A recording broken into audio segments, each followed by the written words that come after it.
Good day, explorers. It's Mr. Reinhardt from Miss Bianchi's kindergarten class with another book for you today. This time, a Sesame Street book called Sherlock, Hemlock and the Great Twiddlebug Mystery, or The Mystery of the Terrible Mess in My Friend's Front Yard. Let's see what this is all about.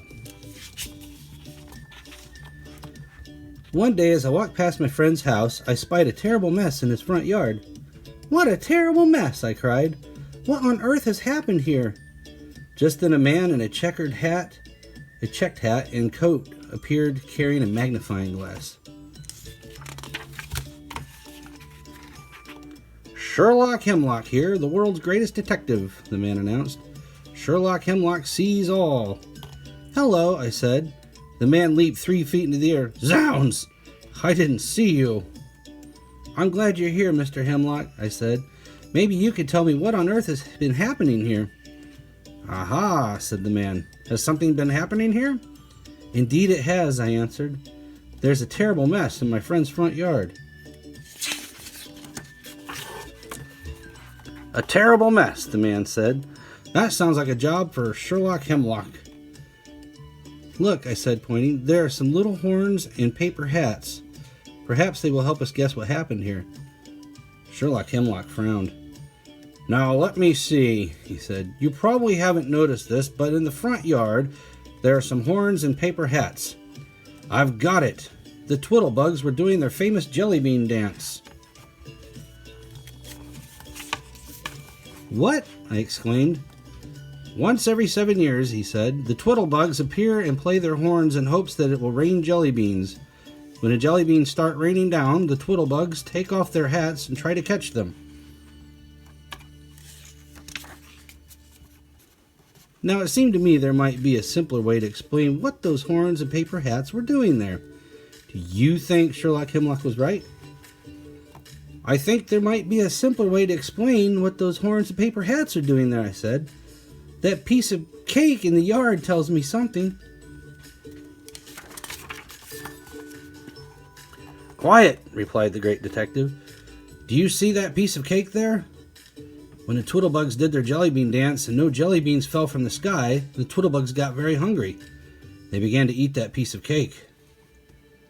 "But how do you explain the candle in the piece of cake?" I asked. "Egad," said Sherlock Hemlock. "There's a candle in that piece of cake. That can mean only one thing. While the Twiddlebugs were doing their dance, along came a big, scary monster who threw candles at them. One of the candles stuck in that piece of cake." I thought about it. Horns and paper hats and a piece of cake with a candle in it. Where had I seen those things together before? It certainly wasn't a Twiddlebug dance. I was absolutely sure now that I knew what had happened in my friend's front yard. Can you guess what it was? Then Sherlock Hemlock pointed to some crumpled paper on the grass. "Aha!" he cried.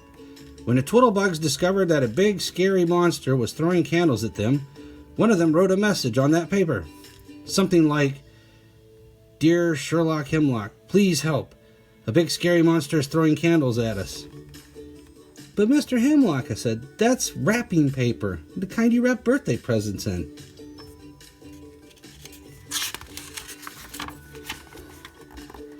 "Don't be silly, young lady," said Sherlock Hemlock. "The big scary monster grabbed that paper and crumpled it up. And he chased all the Twiddlebugs into that house. That's it. The remarkable brain of Sherlock Hemlock has solved another mystery." "You may be a great detective," I said to Sherlock Hemlock, "but I think you are wrong about why those horns and hats and that piece of cake with a candle in it and that crumpled wrapping paper are in my friend's front yard. I think that what happened here was a birthday party, and I think most people would agree with me."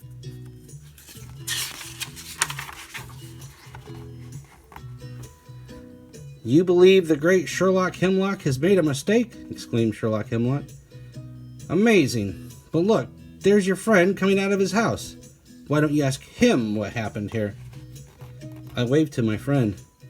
"Friend," I shouted, "this gentleman and I have been having a little argument. You can settle it if you tell us what has been happening in your front yard." "Oh," said my friend, "it's very simple. Today's my birthday, and I had a party here." Sherlock Hemlock shook his head. "Impossible," he cried. "No Twiddlebugs doing the jellybean dance? No monster throwing candles? Sherlock Hemlock has never been wrong before." "Oh, well, there's always a first time."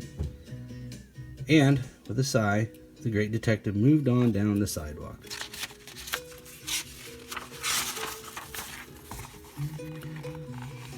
"Well," I said to my friend, "let's go inside and look at your presents." "I'd love to invite you in," said my friend, "but I can't. You see, we were having the party when all of a sudden all these little bugs came and started doing a dance, and then a monster ran up and threw candles at everyone and chased us into the house. You can't possibly go in there now." "So Sherlock Hemlock was right after all?" I said. Just then, the door to the house flew open, and out ran hundreds of screaming Twiddlebugs, followed by a big scary monster throwing candles at everyone.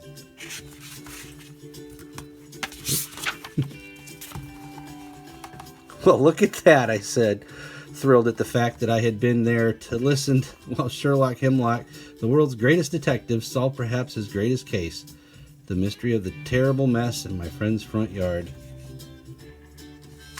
Well, they got us all on that one, didn't they, explorers? I thought for sure it was just a birthday party too, but it's kind of both. I guess Sherlock Hemlock was right.